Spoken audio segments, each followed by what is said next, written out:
Bonsoir à tous et bienvenue sur La Voix du Vrai, le podcast qui prend soin de ton âme. Je suis Mounir et aujourd'hui, j'ai le plaisir d'être avec Sidi Mohamed Soussi. Mohamed, salam alaikum. Alaykoum salam wa rahmatullah. Comment tu vas? Alhamdulillah. Tes vacances se sont bien passées? Trop courtes comme d'habitude. Donne-moi 2 secondes que je baisse le son. Vas-y.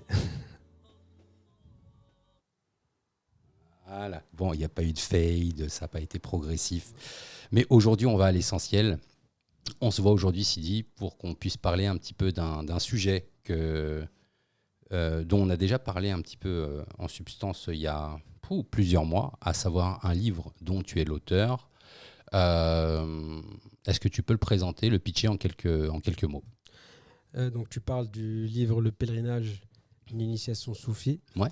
Donc ce livre, c'est un livre que j'ai écrit suite à plusieurs que j'ai fait dans la compagnie de Maulana Cheikh, c'est les Mohamed Fawzi Kalkali. Et donc c'est un livre qui a pour vocation de réunir plusieurs choses.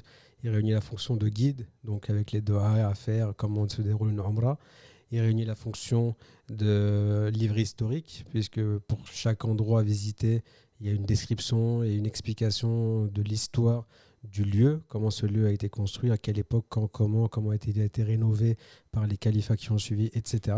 Et puis il y a une dimension ésotérique, puisqu'il y a une tentative d'explication sur le plan ésotérique des rites de la Umrah et de tout ce qui touche et tout ce qui tourne autour de cela. Ésotérique, tu précises ce mot? Ésotérique, c'est-à-dire c'est une explication ou plutôt une approche de ce à quoi renvoie sur l'âme les actes d'adoration que l'on fait là-bas sur le plan apparent. Autrement dit, chaque chose que nous faisons sur le plan apparent, zahir, est toujours avec al-batin, a toujours un côté caché, ou entre guillemets, c'est pas vraiment caché, mais une réalité intérieure, une haqiqa intérieure, une réalité intérieure auquel il renvoie. Par exemple, si Allah nous demande, subhanahu wa ta'ala, de faire 5 prières par jour, et à des moments clés, c'est parce que ces 5 prières par jour-là et ces moments très précis auxquels il nous est demandé de prier, à savoir le lever du soleil, le soleil au zénith,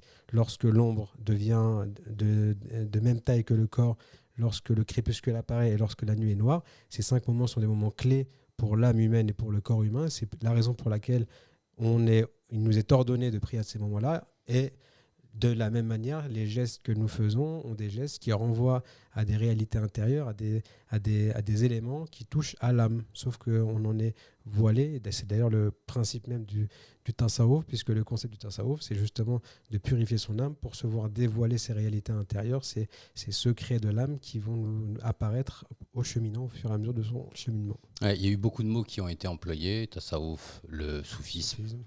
Pour faire simple. Mais je préfère le mot tasawwuf parce que le soufisme est très galvaudé. Le terme soufisme me dérange, c'est un terme qui est aujourd'hui péjoratif, donc je préfère utiliser le mot direct. Et d'ailleurs, il y a plein de gens qui... Tasawwuf, ça devient de plus en plus un mot qui est devenu très commun, on va dire. Mais toi qui es féru d'histoire, tu sais qu'à une époque, ce mot, soufi, il avait une signification noble en fait. Ouais. Il avait une signification noble. C'était. Tu nous en parles un petit peu?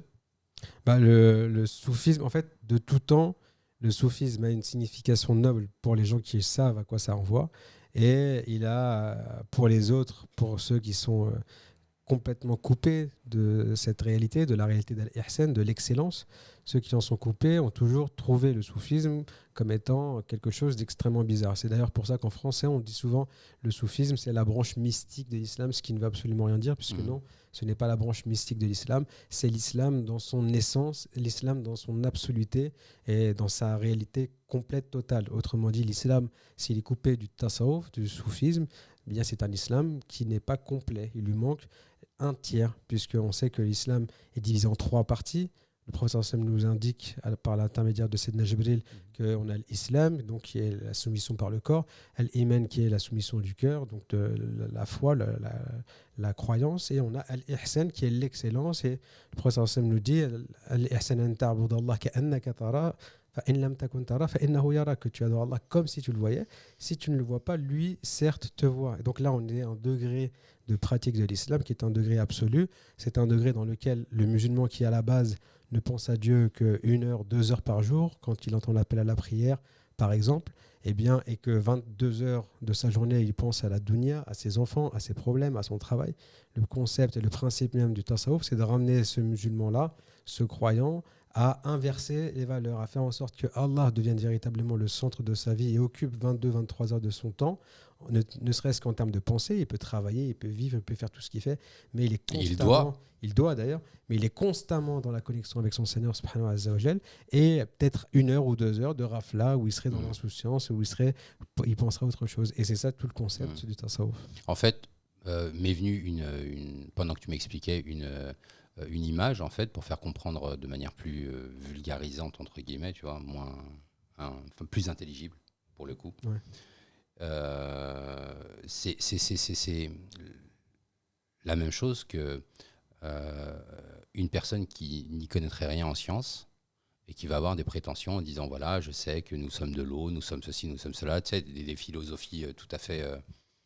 basique, et qu'il arrive devant une personne qui est vraiment experte, tu vois, un astrophysicien, etc., qui maîtrise les sujets de particules, et qui vient et qui dit, mais en fait, monsieur, on n'existe pas. Ouais. Le mec qui ne verse pas dans la science, il va regarder l'astrophysicien en lui disant, mais t'es un malade, mais qu'est-ce que tu racontes, on n'existe pas, regarde, je suis là. Est-ce que cette image, cette explication colle avec ta définition ou avec ce que tu appelles l'ésotérisme ?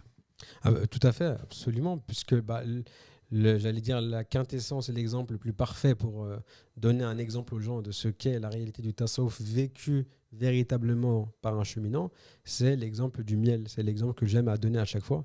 C'est que si quelqu'un n'a jamais goûté le miel et qu'on lui demande de nous décrire quel goût a le miel, eh bien, il serait dans l'incapacité absolue totale de pouvoir décrire. Il dira, c'est une substance collante, sucrée, mais jamais de la vie, son interlocuteur ne pourra s'imaginer le goût, la texture du miel dans sa bouche, les bienfaits qu'ils auraient sur son corps, etc. C'est exactement la même chose. Lorsqu'on parle de tasawwuf, lorsqu'on parle du cheminement spirituel par le tasawwuf, eh bien, on ne peut que donner des exemples de goût spirituel, de choses qu'on a traversées en tant qu'état spirituel, qui peuvent donner aux gens, les appeler ou leur donner le goût ou leur donner l'odeur de quelque chose d'extraordinaire qui leur est ouvert et qu'ils sont les seuls à accepter ou à refuser. Donc s'ils le refusent, c'est qu'à leur propre détriment.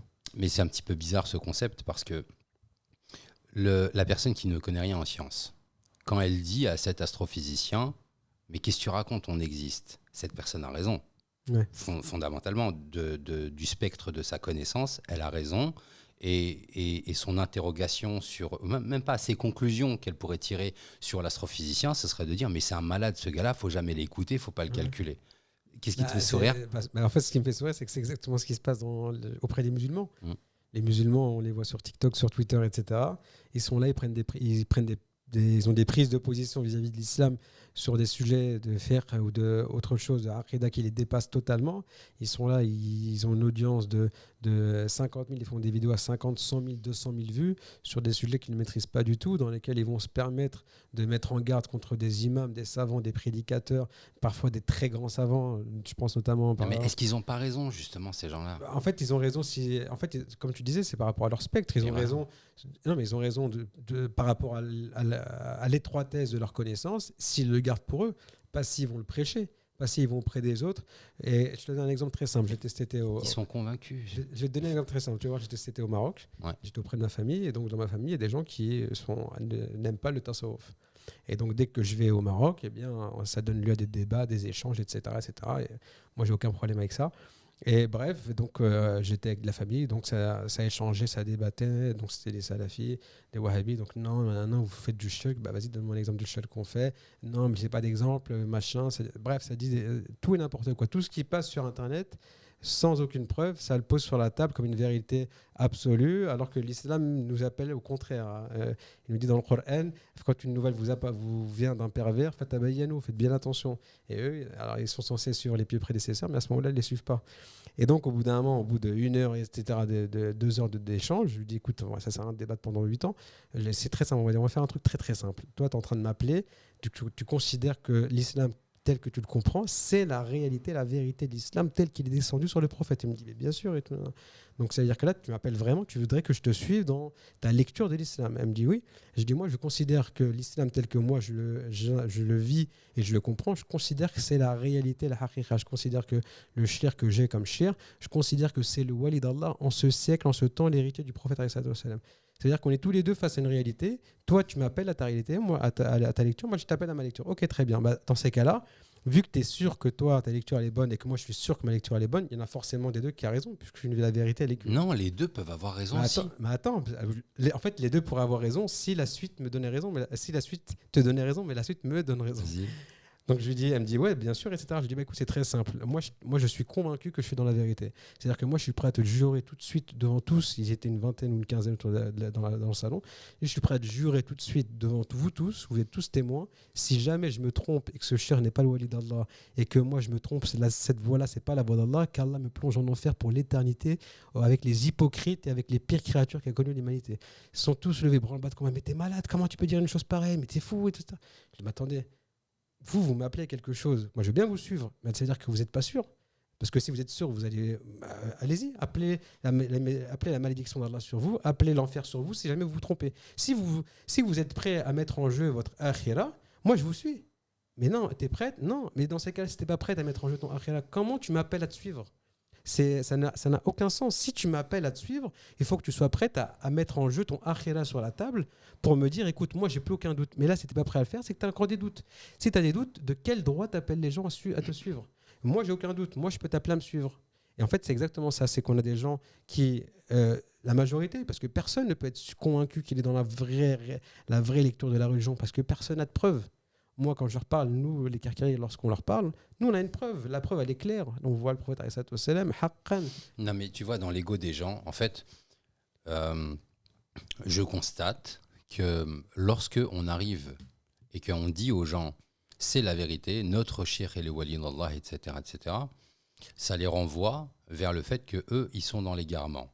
Ou bien que eux, ils sont pas dans la vérité. Ou bien, alors que eux aussi, ils ont cette croyance, plutôt que cette certitude. Parce que toi, tu l'avais, cette certitude.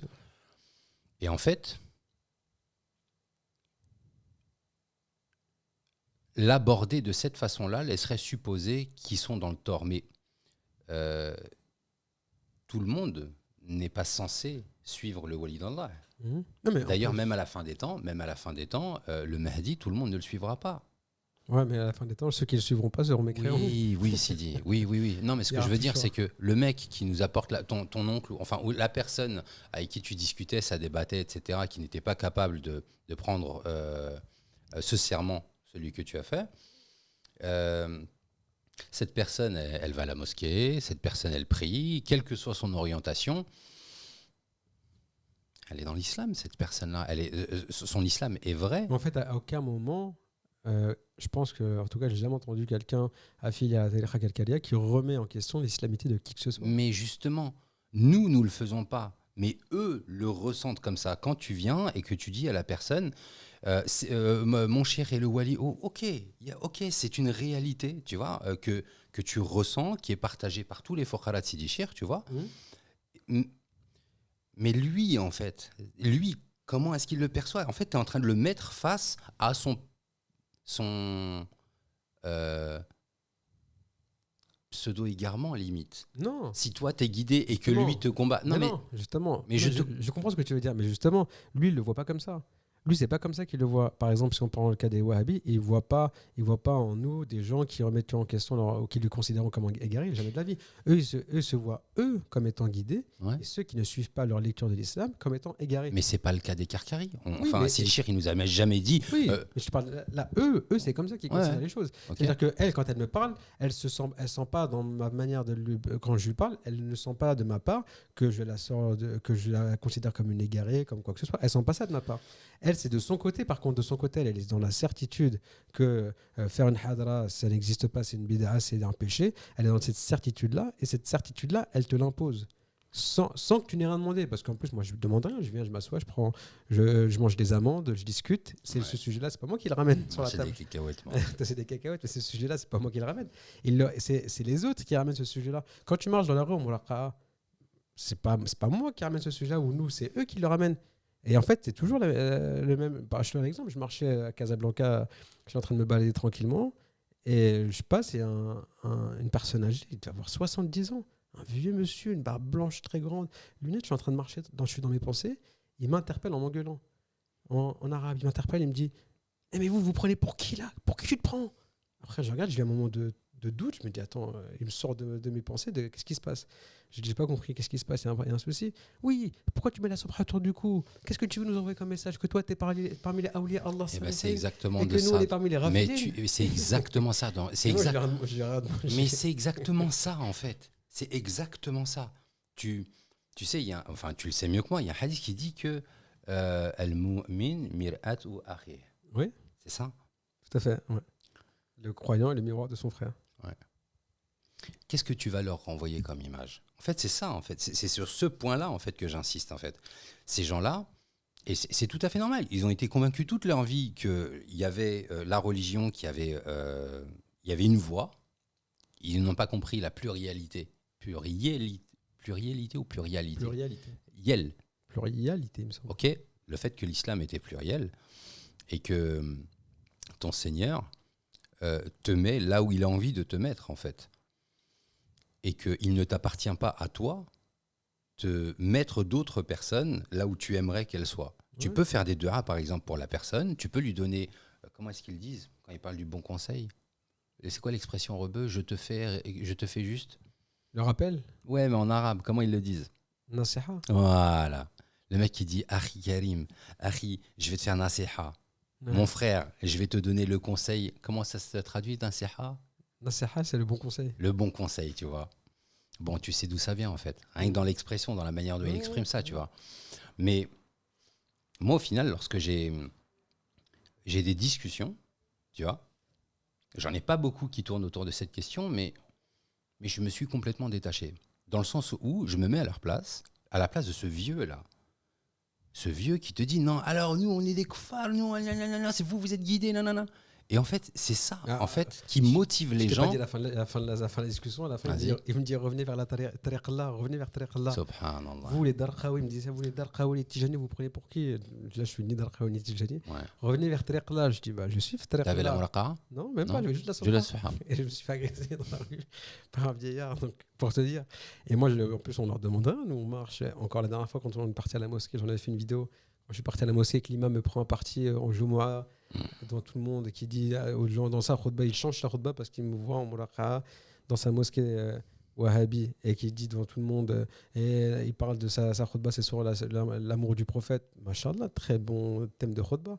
Il en parle, il dévie. Et ne croyez pas à ceux qui vous appellent à l'amour du prophète et qui portent des vêtements multicolores. Je suis seul dans la salle.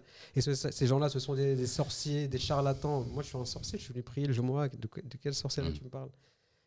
En fait, c'est toujours le même concept, en fait. Mais ça, j'allais dire, c'est historique. Le Mais concept on le sait. le wahhabisme, dans sa construction historique, il est comme ça. On le sait. Ouais. Pourquoi est-ce que enfin non, je vais pas poser ma question. Enfin, je vais la poser, mais elle ne nécessite pas de réponse en fait. Je vais laisser l'auditeur se poser cette question lui-même.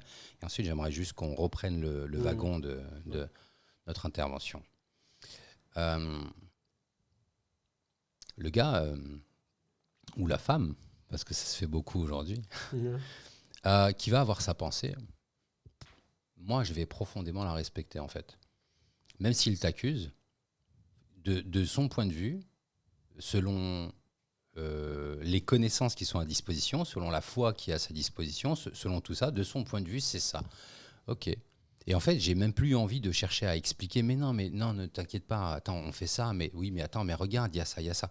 Parce qu'il y a enfin, j'ai dit que j'allais pas lancer le sujet, mais je continue, si tu veux bien. Il y a un amalgame de ouf qui est fait, en fait.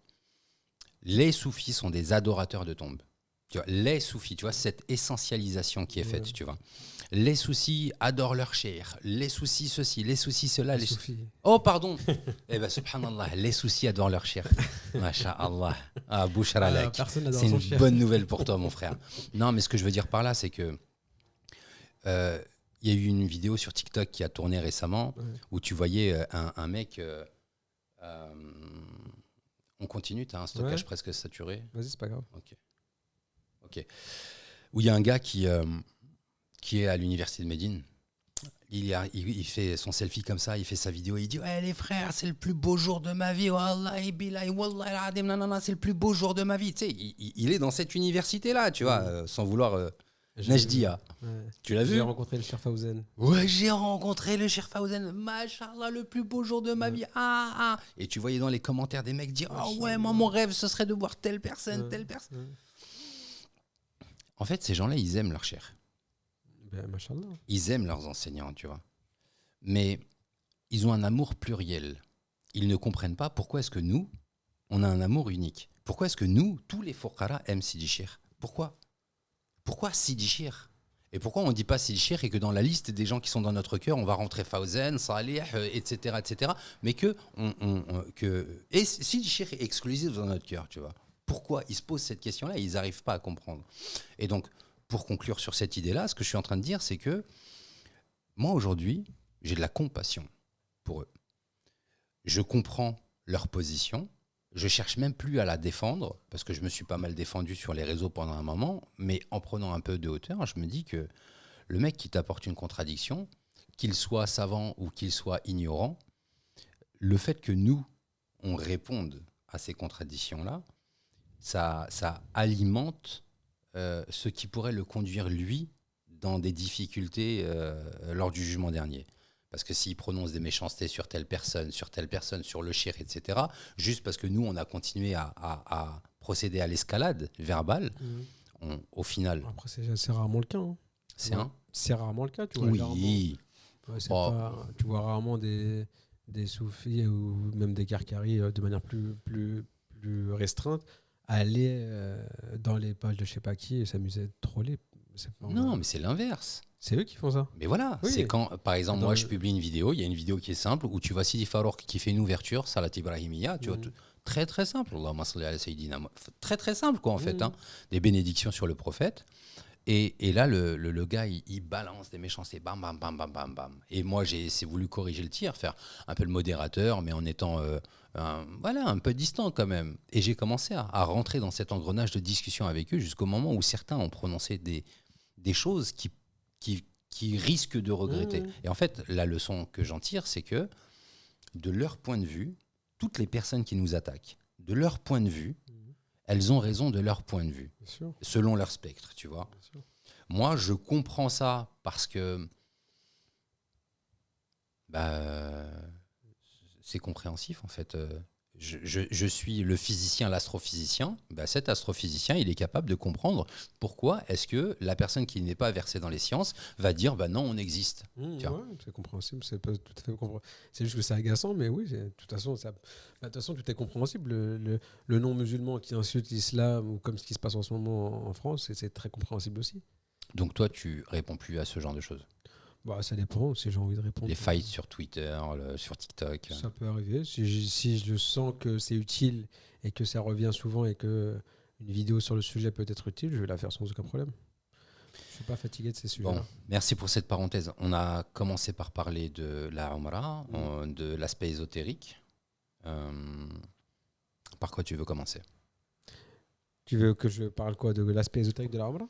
La Umrah, l'aspect ésotérique, c'est très simple. Déjà, tu vas juste redéfinir ce qu'elle est de manière... c'est quoi l'inverse d'ésotérique? Exotérique. Exotérique. Donc normal, ce que les gens comprennent. Et puis ensuite, on revient sur la version ésotérique, si tu veux bien. Ok, donc la Umrah, c'est ce qu'on traduit usuellement par le petit pèlerinage. Il y a deux sortes de pèlerinage. Il y a le Hajj, qui se fait une fois dans l'année à une période définie, qui est la période du Eid al-Adha. Et il y a la Umrah, qui est le petit pèlerinage, qui n'a pas de temps, qui peut se faire n'importe quand, tout le reste de l'année. Le petit pèlerinage, c'est un acte d'adoration qui prend son départ à l'extérieur d'une zone de sacralisation, c'est-à-dire qu'il y a une zone qui est tracée autour de la Mecque avec des points d'entrée, 6 points d'entrée de mémoire ou 5 points d'entrée qu'on appelle des miqat, par lesquels on rentre dans la zone de sacralisation. Et l'idée, donc, c'est d'aller jusqu'à la mosquée sacrée, jusqu'à la Mecque, jusqu'à la mosquée sacrée, de pénétrer la mosquée sacrée, puis on entame 7 tours qu'on appelle des tawaf, 7 circumambulations autour de la Kaaba. À chacun des tours, on va saluer la pierre noire en levant la main droite et en disant Bismillah, Allahu Akbar. À la suite des 7 tours, on va derrière ce qu'on appelle le Maqam Ibrahim, donc ces 2 traces de pas du prophète Ibrahim, qui sont 2 traces qui sont les vestiges de lorsque Sayyidina Ibrahim a construit la Kaaba, puisqu'il est celui qui l'a construite après qu'elle a été disparue, puisque le premier qu'il avait construit, c'était Sayyidina Adam, alayhi salam. Donc on va derrière le Maqam Ibrahim et on va prier 2 unités de prière, puis ensuite on va vers ce qu'on appelle le sa'i, donc ce qu'on voit dans les vidéos, les gens qui font des allers-retours très longs, des lignes droites. Et donc, entre 2 monts qui sont les monts Safa et Marwa, on va faire 7 allers, un aller, enfin, on va faire 7 allers-retours, mais dans le sens, un aller, 2e retour, 3e aller, 4e retour. Et on va faire 7, au bout du 7e, on sort et on doit se couper les cheveux. C'est comme ça que se décline cet acte d'adoration. Après, on peut l'aborder sur le plan soit historique, soit ésotérique, c'est comme tu le veux. Bon, le fidèle, le musulman qui se dit, voilà, le Hajj c'est un petit peu compliqué maintenant, etc. J'aimerais bien visiter la Mecque, etc. Visiter la mosquée du prophète, alayhi salatu wassalam. Okay. Il va organiser sa petite Umrah et il va faire exactement ce que tu viens de dire. Donc dans les faits, il aura fait un circuit religieux pour le coup, avec une véritable importance. Tu vois, il aura créé un lien avec son Seigneur et son prophète, alayhi salatu wassalam. Tout à fait, donc ça, c'est la partie apparente. C'est ça que tu es en train de m'expliquer. Absolument. Ensuite, la partie ésotérique, qu'est-ce qu'elle représente en fait pour ce même itinéraire du miqat, par exemple, jusqu'au moment où tu te coupes les cheveux. D'ailleurs, est-ce que les femmes se coupent les cheveux ? Ouais, mais une mèche. Une mèche de cheveux, ok. À quoi ça renvoie sur le plan ésotérique ? Eh bien, ça renvoie tout simplement le dessin, j'allais dire le schéma de tout ce circuit que je viens de décrire. Je sais. Il désigne le cheminement spirituel, comment il construit le cheminement spirituel depuis ta prise de Béa jusqu'au moment où tu seras enterré. Ou jusqu'au moment où tu seras réalisé spirituellement. Ça dessine pas le mot Allah aussi ? Ça dessine, de toute façon... Du miqat jusqu'à la Kaaba, c'est le alif. Ensuite, tu as le tawaf. Non, le alif, c'est le sa'i. Mais de toute manière, ton cheminement spirituel, tu dessines le ism Allah. Subhanallah. C'est ça ton cheminement spirituel. Tu commences par le ha, puis le lam, le alif. Donc ça désigne le cheminement spirituel, ça le dessine, c'est un schéma du cheminement spirituel. Dans ce schéma, on a le ism Allah, le premier, le cheminement spirituel, lorsqu'il s'engage dans le cheminement spirituel auprès d'un cheikh éducateur authentique et élu, j'allais dire, par Dieu. Il commence son cheminement spirituel par la khalwa, par rentrer par la lettre Ha du ism Allah. Donc cette lettre Ha par laquelle il va rentrer, qui est désigné dans la tariqa comme étant le premier secret, il renvoie aux 7 tours qu'on va faire autour de la Kaaba. Donc le pèlerin arrive, il arrive devant la Kaaba. Qu'est-ce qu'il commence à faire ? Il lève la main vers la pierre noire et il dit Bismillah, Allahu Akbar. Cette levée de main droite vers la pierre noire renvoie à la bay'a. La Kaaba, elle renvoie vers Al-Insan al-Kamil. Et la pierre ? La pierre, elle renvoie vers l'étoile de lumière. Ça veut dire que j'ai jamais lu ça comme ça. Ouais. Attends. Faut lire le livre. Recommence. Ouais, non, mais enfin, je l'ai en plus en pas e-book, mais non, c'est pas e-book. Kindle, format Kindle, ouais. Mais je l'ai de côté. Alors, reviens dessus. J'avais fait une vidéo pour les auditeurs, ceux qui veulent aller voir. J'avais fait une vidéo avec un tableau où j'avais expliqué. Mais tout simplement, tu as le cheminant, donc il arrive. Le cheminant, qu'est-ce qu'il fait ? Je reprends même depuis avant. Le cheminant, la Umrah telle qu'elle doit l'être. Donc, ce n'est pas une obligation, mais si vraiment on va faire une Umrah parfaite, on doit partir de la mosquée du prophète. Ça veut dire que tu peux, dans les règles, dans le fiqh, dans la sharia, tu peux faire rentrer par d'autres portes, une porte du sud, etc. Mais dans l'excellence, on commence par le prophète, parce que pour accéder à Allah, la Kaaba renvoie à l'accession à Allah, on commence par l'intermédiaire, la wasita, qui est le prophète qui va faire shafa'a. C'est lui, le jour du jugement, qui va faire shafa'a, qui va permettre aux musulmans, par sa demande, son intercession, d'accéder au paradis. Donc on va le visiter en premier, on prie là-bas, etc. Dans l'idéal, on doit rester 8 jours avant d'aller à Mecca. On reste 8 jours à la mosquée du prophète. Pourquoi 8 jours ? Et on fait 40 prières dans la mosquée du prophète, dans la mosquée du prophète sur l'esplanade. On ne sort pas de l'esplanade pendant 8 jours. Parce qu'il y a un hadith, Bon, il est daif, mais dans ce cadre-là, on peut très bien l'accepter. On n'est pas dans le cadre d'une aqida ou d'un acte d'adoration concret comme la prière. Donc, qui dit, je ne me rappelle plus exactement, il est dans le livre, mais le hadith, donc c'est un hadith où le prophète nous dit que celui qui vient à la mosquée du prophète et qui fait 40 prières, ça renvoie 8 jours, eh bien, il sera protégé contre l'hypocrisie, le feu et une troisième chose, je ne sais plus ce que c'est. Donc, et ça renvoie à chaque fois, les trois choses renvoient à des maladies du cheminant sur le cheminement spirituel. Mais il n'a pas dit de faire ça avant de faire ta umrah. Je ne vais pas te mentir, je me souviens plus de hadith. Mais c'est encore plus beau en fait. Ouais. C'est encore plus beau si ça n'a pas été dit dans ce hadith-là en fait. C'est encore plus beau parce que tu vas honorer ton prophète, tu vas te nettoyer ton cœur pendant 40 prières, donc pendant 8 jours de l'hypocrisie avant d'aller faire ton pèlerinage. C'est pas comme si tu rentres de Charles de Gaulle, tu arrives de Charles de Gaulle, tu vas directement faire ta umrah. Ok. Donc exactement. En fait, tu fais déjà... Vas-y, pardon. Exactement, les 40 prières, elles renvoient aux 40 degrés de la nefs. C'est-à-dire qu'avant d'aller vers Allah, symbolisé par la Mecque, par Mecca, d'abord le cheminant, le pèlerin, va s'arrêter auprès du prophète et il va prier là-bas ces 40 prières, donc 8 jours de prière dans l'enceinte de la mosquée du prophète. Donc s'il veut aller visiter les mosquées de Quba, de Qiblatain, il ira après ces 8 jours-là. En tout cas, c'est ce que fait Sidi Char à chaque fois qu'il y va, automatiquement. Et ces 40 jours, ces 40 prières renvoient aux 40 degrés de la nefs. C'est comme tu l'as très bien dit. Autrement dit, le cheminant, il va symboliquement purifier sa nefs dans les 40 degrés de la nefs pour ensuite pouvoir être en mesure d'aller se présenter et d'aller s'éteindre dans la Kaaba et dans Mecca qui représente la présence divine, subhanahu wa ta'ala. Donc ça veut dire qu'à ce moment-là, le cheminant, le pèlerin, a fait 40 prières, 8 jours. À partir du 8e jour, s'il va les visiter, il peut, et après, il peut s'en aller. Donc lorsqu'il part, qu'est-ce qu'il fait ? Il enlève tous ses vêtements, il n'a plus le droit de porter aucun vêtement, ni caleçon, ni quoi que ce soit, si ce n'est un rida et un izar. Donc 2 pagnes qu'il va mettre, un en bas, un en haut. Ces 2 pagnes, tout le monde, tous ceux qui partent à Mecca donc pour faire le pèlerinage sont habillés de la même manière. Ça renvoie au jour du jugement, tout le monde est pareil, sauf que le jour du jugement, les gens seront nus. Mais les gens sont tous pareils, il n'y a pas de différence de richesse. Avant de partir, j'ai oublié ce détail-là, c'est qu'avant de partir faire la Umrah, en général, le pèlerin va aller voir ses proches pour s'excuser, pour dire le Moussamiha. Donc c'est comme s'il allait mourir finalement. Il va en quelque sorte mourir avant de mourir. Il va mourir de sa nefs avant de mourir véritablement de son corps. Donc il dit au revoir aux gens, il arrive à la mosquée du prophète, il fait ses 40 prières, il abandonne tous ses biens, il abandonne sa dunya, il n'a rien sur lui, il a ses 2 morceaux de tissu et il s'en va. Labbaik Allahumma labbaik. C'est incroyable. Labbaik Allahumma labbaik, j'arrive auprès de toi, ya Allah, j'arrive auprès de toi. Innal hamda wa ni'mata laka wal mulk. Il arrive donc auprès de la Kaaba et il lève la main droite et il dit Bismillah Allahu Akbar. Et cette main droite levée en direction de la pierre noire, elle renvoie à la bay'a que prend le cheminant en direction de la qabda nouraniya, de cette poignée de lumière muhammadienne. Et cette poignée de lumière muhammadienne, elle a un dépositaire. Son dépositaire, c'est Al-Insan al-Kamil.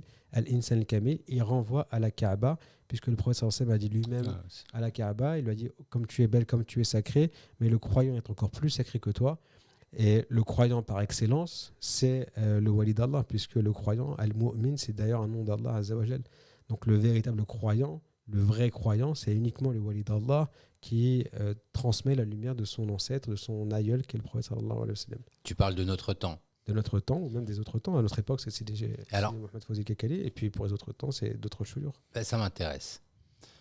On est dans une époque de consommation de masse, de communication à outrance. Les autres Aouliya, déjà, est-ce qu'on est capable de les tracer chaque siècle ? Est-ce que, par exemple, est-ce que ton oncle, enfin la personne avec qui tu discutais, tu vois, est capable de te dire, oui, le wali du siècle passé, c'est cette personne, le wali du siècle d'avant, c'est cette personne. Est-ce que de manière générale, d'autres personnes sont capables de faire ce travail-là? Parce que le prophète alayhi salam, il nous a quand même prévenu, et il nous a dit que dans chaque race de 100 ans, et race, comme nous l'expliquait Sidi Mehdi dans son dernier podcast, c'est un mot qui a 2 sens. Ça peut vouloir dire le début comme ça peut vouloir dire la fin. Et Et donc le prophète alayhi salatu wassalam, il nous prévient, il nous le dit, voilà, il y a le mujaddid qui va venir. Ce fameux mujaddid, il sera là pour redonner de la vie à votre religion. En français, on dit revivifier. Donc il va redonner de la vie. En gros, le prophète alayhi salatu wassalam est en train de te dire, Mohammed, il y a un gars qui va venir. Chaque siècle.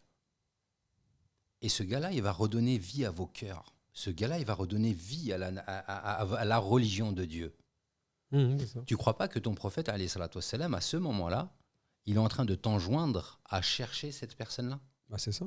Alors, pour poursuivre mon raisonnement, les awliya précédents, nous, par exemple, est-ce qu'on sait qui ils ont été jusqu'à remonter à Ali ibn Abi Talib, par exemple, radiallahu anhu? On peut le savoir. Ok.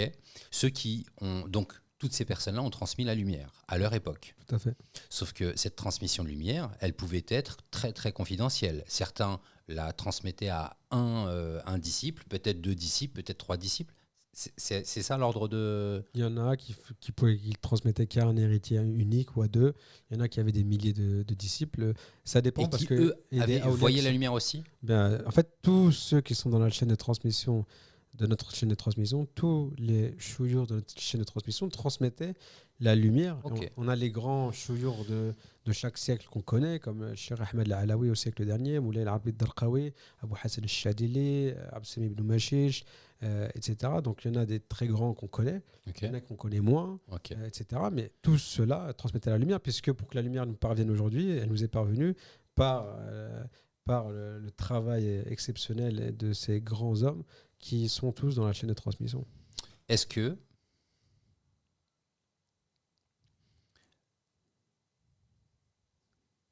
partant sur le principe qu'on est capable de retracer le parcours de la lumière, j'allais dire, jusqu'à la porte de la science, qui est Ali radiallahu anhu,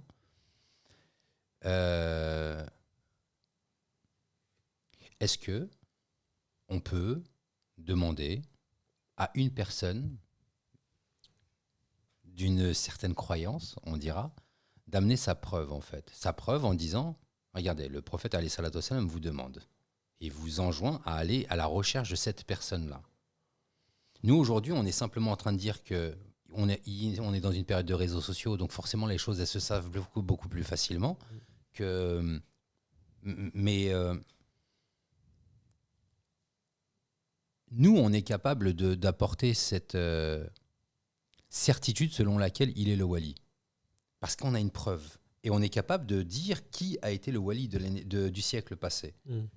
Si eux, ils sont capables de nous dire le wali du siècle passé, c'était telle personne. Parce qu'eux, ils n'ont pas la même définition que toi du terme wali. Et oui. Donc, c'est pas possible. Et donc, comment est-ce qu'ils revendiquent ce hadith? D'abord, dans le hadith, il ne parle pas de wali, il parle de mujaddid. Premièrement. Deuxièmement, le hadith a plusieurs explications. Tu as des tendances qui vont expliquer ce hadith en disant que le mujaddid, ce n'est pas forcément un homme, ça peut être une école, une tendance, etc. qui apparaît. Okay. Donc, en fait, il y a plein de choses qui fait que tout ça s'est dilué. C'est dilué et du coup, ça devient un dialogue de sourds. Tu as deux personnes qui ont une description ou une compréhension d'un hadith qui est à l'opposé. Donc, il ne peut pas y avoir d'échange. C'est la base de l'échange n'est pas la même. Tout simplement. Et le terme wali, par exemple, ne serait-ce que le terme wali, je te donne un exemple, les salafis, ils considèrent que wali, c'est pas un homme unique envoyé par Dieu, ils considèrent que, en fait, ils ont la définition de wali de salihin. Un wali, c'est un pieux pour eux. Ils te disent n'importe qui, tu peux être dans le bus à côté d'un wali, dans le sens tu peux être à côté d'un pieux, un ami de Dieu. On m'a aussi dit ça au Maroc. Un rapproché de Dieu, un ami de Dieu, etc. Ça peut être n'importe qui, etc. Donc, c'est pas du tout la même définition. Puisque, en fait, c'est simple, à partir du moment où tu n'as pas la preuve, c'est normal de ne pas y croire. Tu crois que ton cher est le wali parce que tu as vu une preuve, mais les gens qui n'ont pas vu de preuve, c'est normal.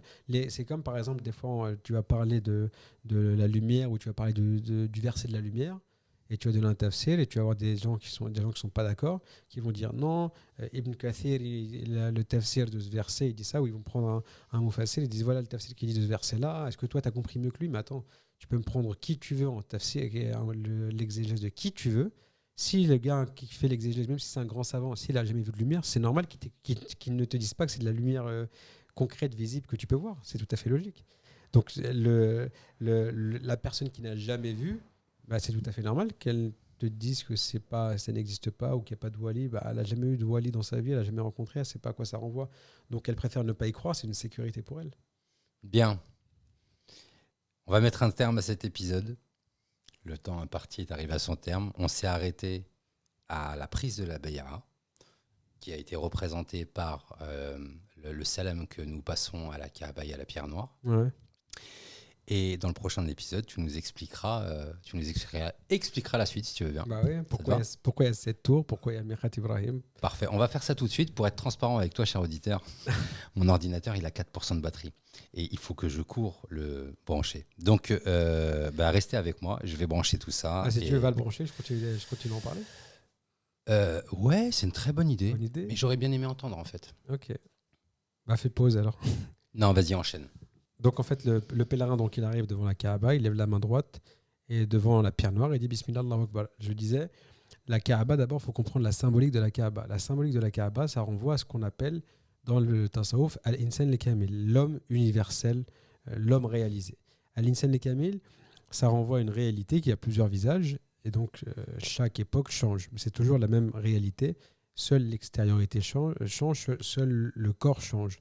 Donc, selon l'époque, ça peut être un prophète, un messager, un wali. Donc, c'est toujours la même chose. C'est le khalif d'Allah. On appelle ça l'insan kamil. Et comme on le reconnaît, parce qu'il a cette pierre noire qui est la qabda nouraniya, la poignée lumineuse du prophète Mohammed alayhi salatu wassalam.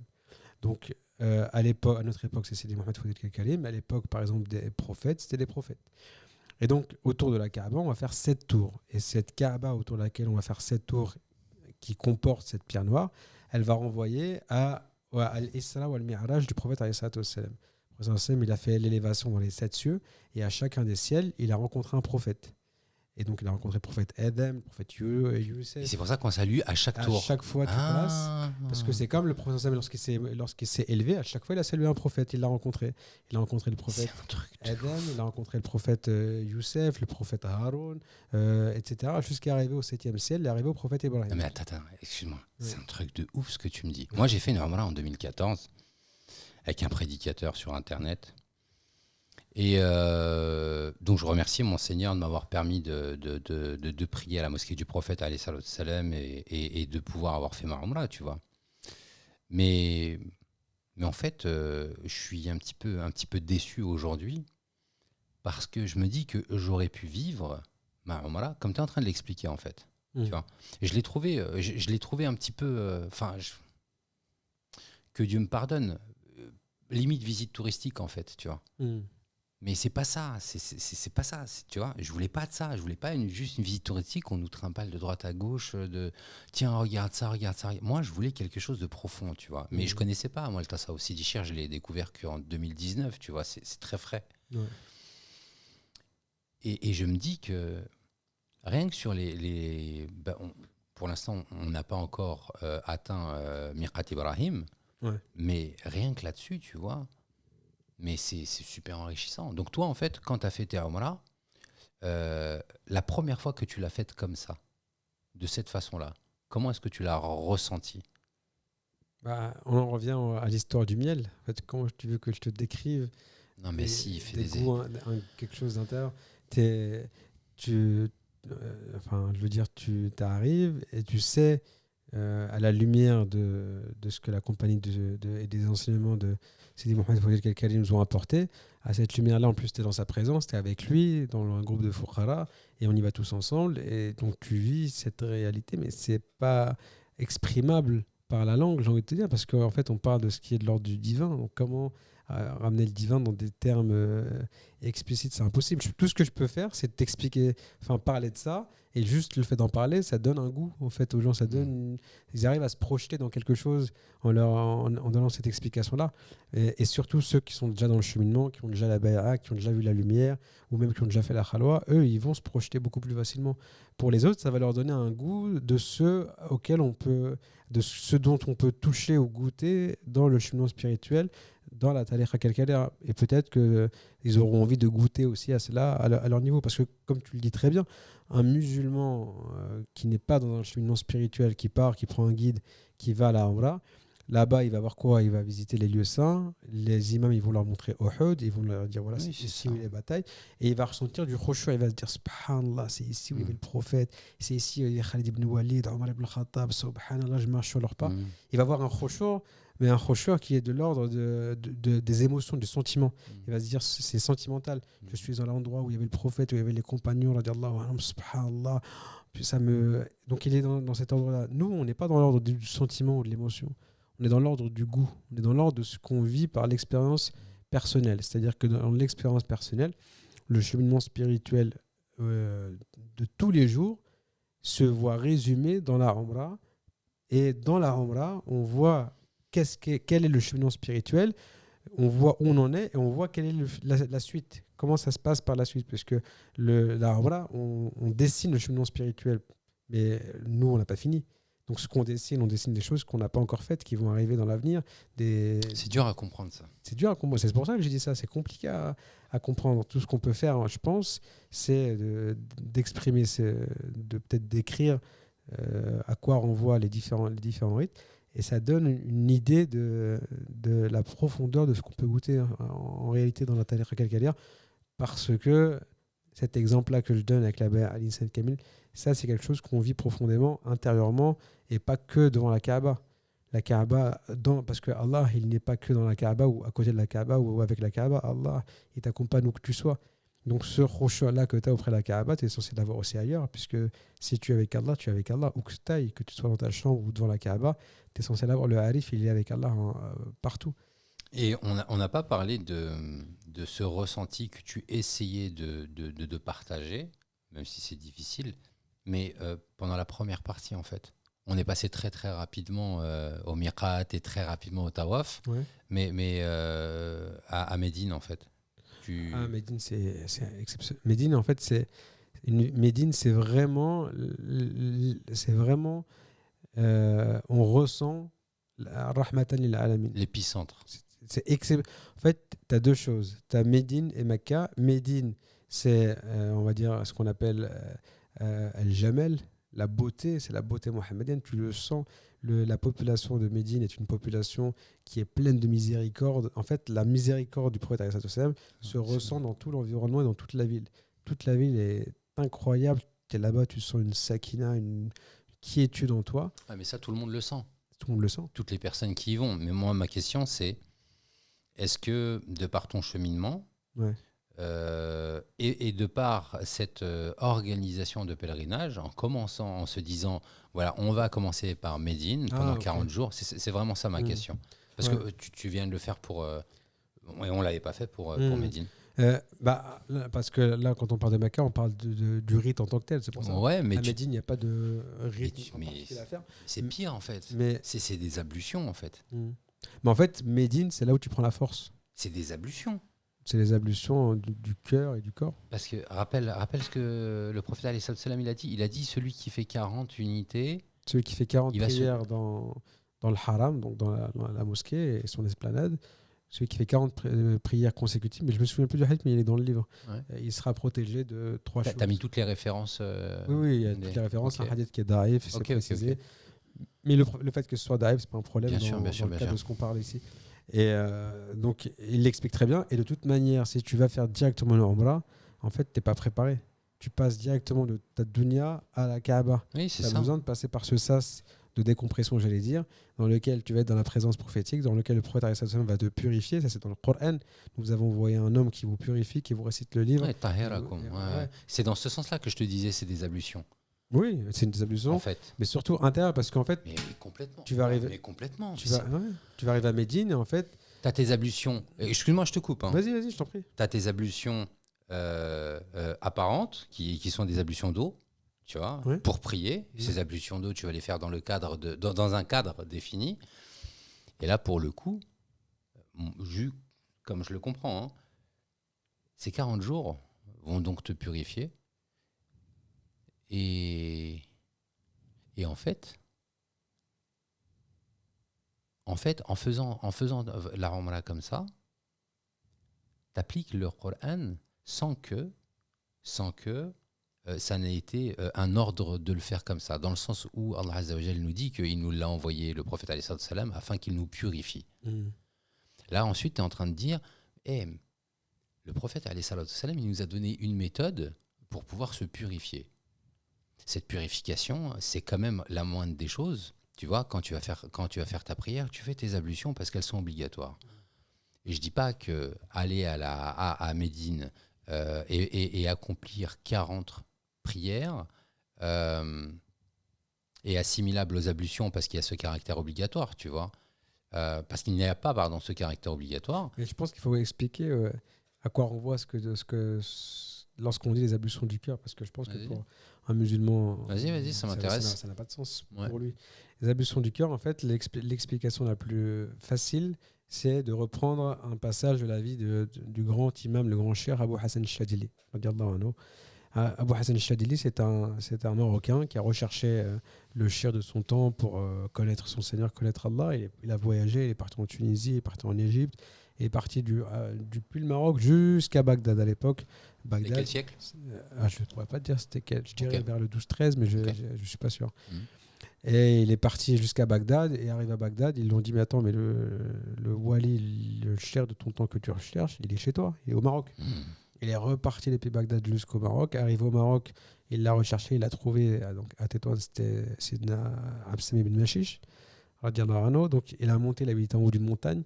Il a monté la montagne, arrivé en haut de la montagne, il a voulu prier. Et Absam ibn Mashish lui a dit, mais attends, fais d'abord tes ablutions. T'as pas tes ablutions, on va les faire. Et à l'époque, l'eau, la source d'eau de laquelle on faisait les ablutions, elle était tout en bas de la montagne.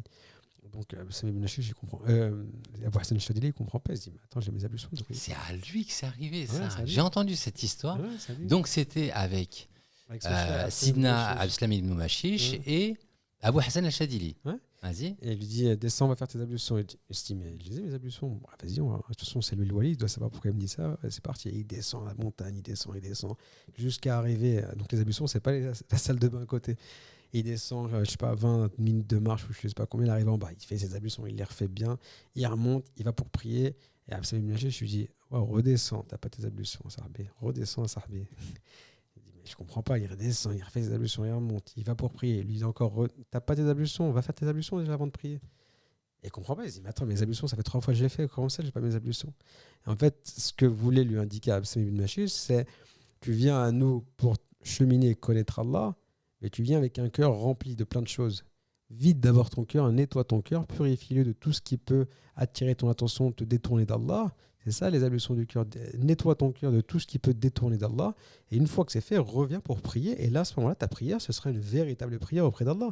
Mais toi, tu viens, je ne parle pas de Shadili, de manière générale. Toi, tu viens, tu vas aller faire une Umrah. Tu as le cœur, tu penses à tes problèmes, mais ta femme, mais tes enfants, ils font des bêtises, et machin, et j'ai des dettes, et j'ai pas d'argent. Et les machin, cadeaux à acheter. J'ai mes cadeaux. Tu viens avec un cœur rempli de plein de pensées, et tu veux aller faire une Umrah auprès de l'unique. Mais tu viens auprès de l'unique avec la multiplicité. Viens auprès de l'unique avec l'unique.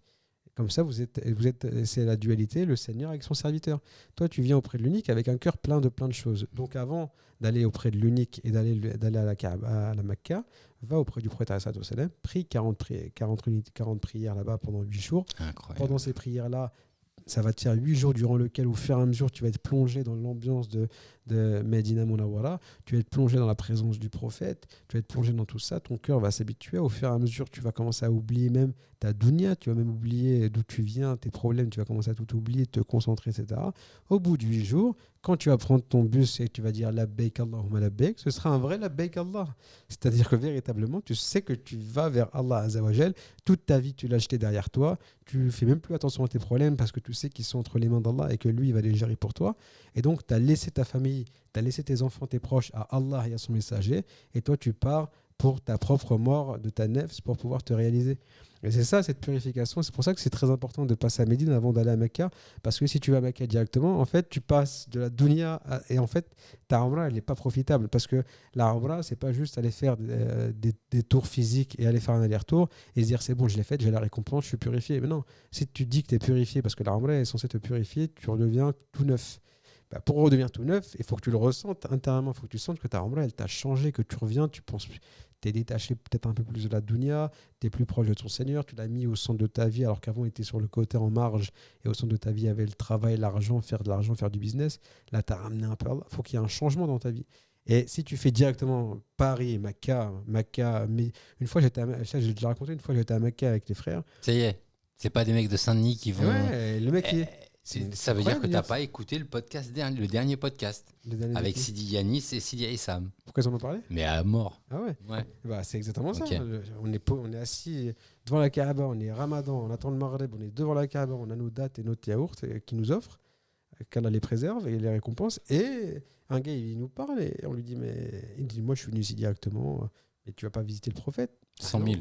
Ah non, ici la prière c'est 100 000. Il y a 100K. Là-bas c'est 1000. Pourquoi tu veux que j'aille prier à la mosquée du prophète? Bah attends, on verra bien le jour du jugement quand tu vas chercher courir derrière le prophète pour espérer sa shafa'a.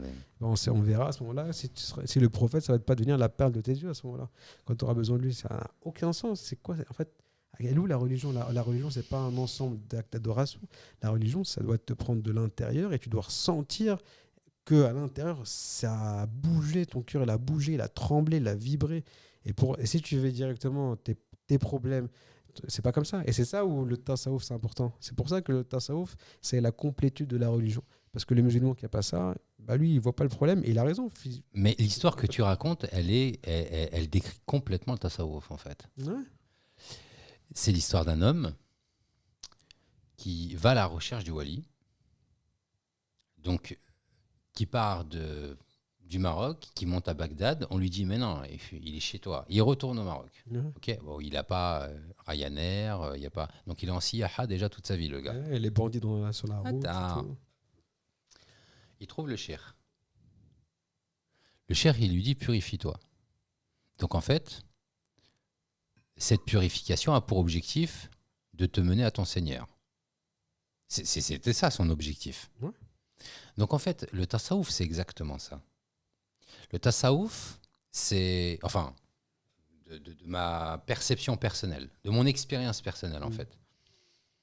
Le tasawuf, c'est la voie qui va te mener avant tout vers un cheikh qui va te permettre de te rapprocher de ton Seigneur par l'intermédiaire de ton prophète. Est-ce que ça définit le truc? C'est ça. Et Donc, le truc, c'est que. Mais non, mais attends. Si c'est aussi simple que ça, pourquoi on en fait toute une histoire? Bah, justement, Pourquoi les gens insistent? Gna gna, Sophie, ouais, alors, enfin, ouais. parce que les gens, ils ont Allah et son messager, ils veulent rien d'autre.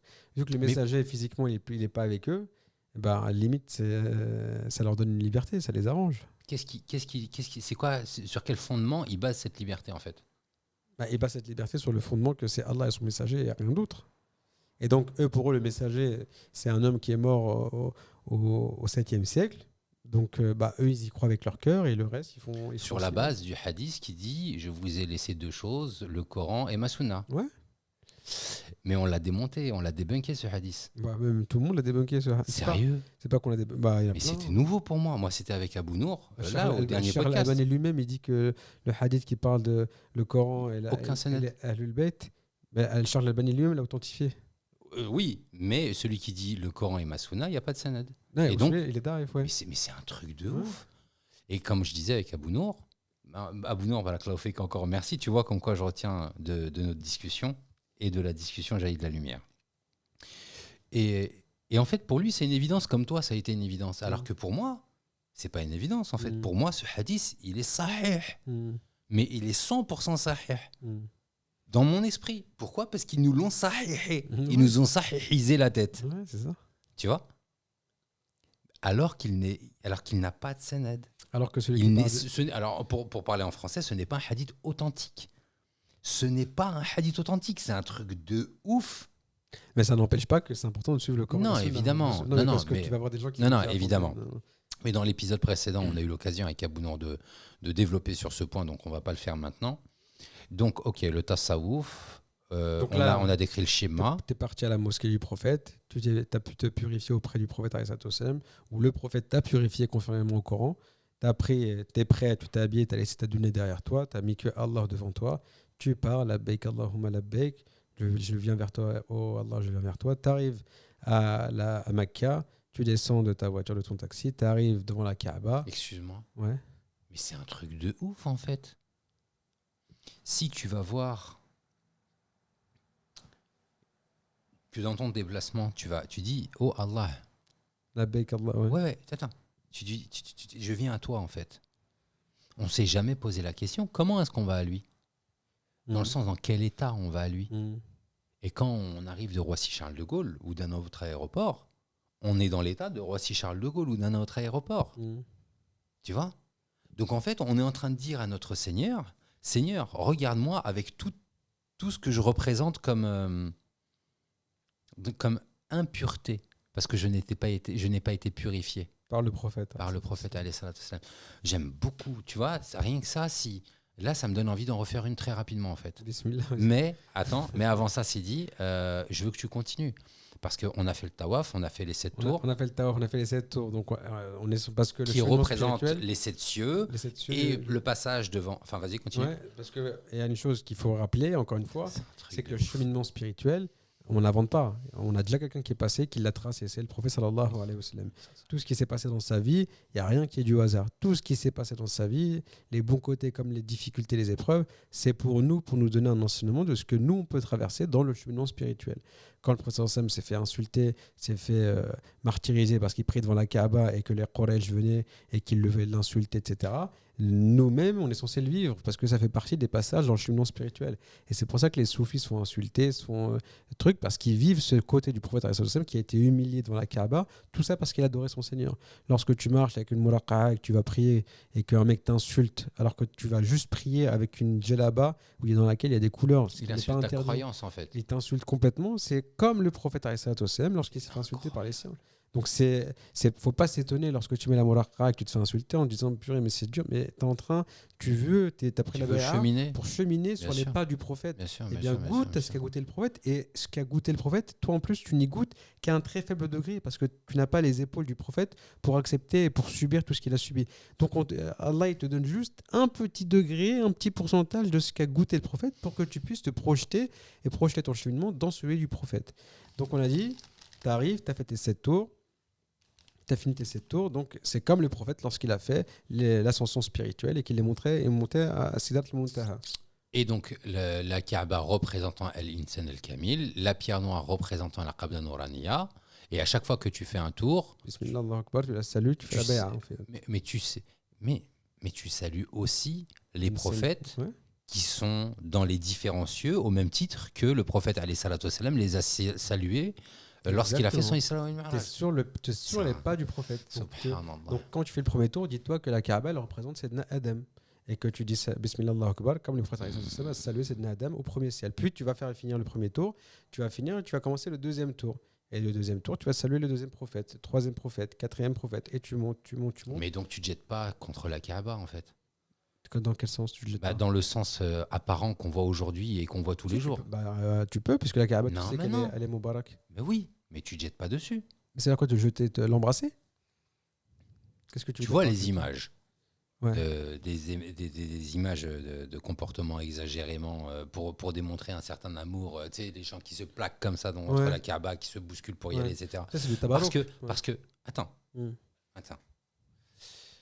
Parce que si tu avais pris des cours de adab, tu ne te présentes pas devant un prophète de la même manière que tu vas te présenter devant une personne du commun ou un poissonnier. Bien sûr. Tu as du adab. Bien sûr. Et si on se dit que la symbolique du tawaf représente Al-Isra wal Mi'raj et que la Kaaba représente, toujours représentation de Al-Insan Kamil et que la pierre noire représenterait la Qabla Nouraniya, est-ce que toi, tu trouves ça correct, convenant d'avoir ces attitudes face à ces endroits-là ? Est-ce qu'il ne faudrait pas leur donner plus de haddam, plus de comment est-ce qu'on pourrait le dire, haddam ? Sacralisation. Ouais, voilà, c'est ça. En fait, au lieu de se comporter comme un jahil, tu vois, de se jeter dessus. Non, mais moi, si j'avais eu cette lecture-là quand moi j'ai fait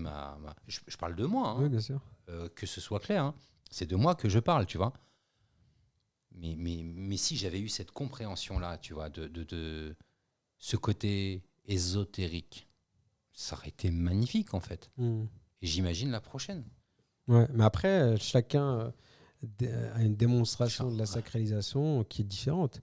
Moi, j'ai déjà vu des gens se projeter sur la Kaaba en disant « Ya Allah, donne-moi des enfants, Ya Allah, donne-moi des enfants. » Et Allah flous, Allah flous, J'ai Allah vu- flous. j'ai Tu vu l'as vu ces cette vidéos, vidéo? j'ai vu ces Elle est vidéos barre de rire. Donc ouais, après, chacun exprime sa sacralisation comme lui il le voit. Il y a des gens qui se jettent aux pieds des prophètes qui leur embrassent les pieds. T'as des Mais gens, c'est vrai, c'est des vrai. gens qui vont rester C'est vrai, éloignés, c'est vrai, qui c'est vont pas vrai. oser les toucher. Chacun a un rapport à la sacralité qui est différent. Donc après, moi, ça me choque pas parce que c'est des gens, en plus, c'est souvent des gens qui viennent de pays pauvres, qui ont tout leur village à cotiser pour leur permettre d'aller à la Omra. Ils arrivent devant la Kaaba, c'est le voyage de leur vie. Moi, je comprends l'émotion qui les saisit. Mais du coup, tu as fait tes 7 tours, et donc lorsque tu as terminé ton 7e tour, tu dois te diriger derrière Maqam Ibrahim, donc derrière les 2 traces de pas de Sayyidina Ibrahim.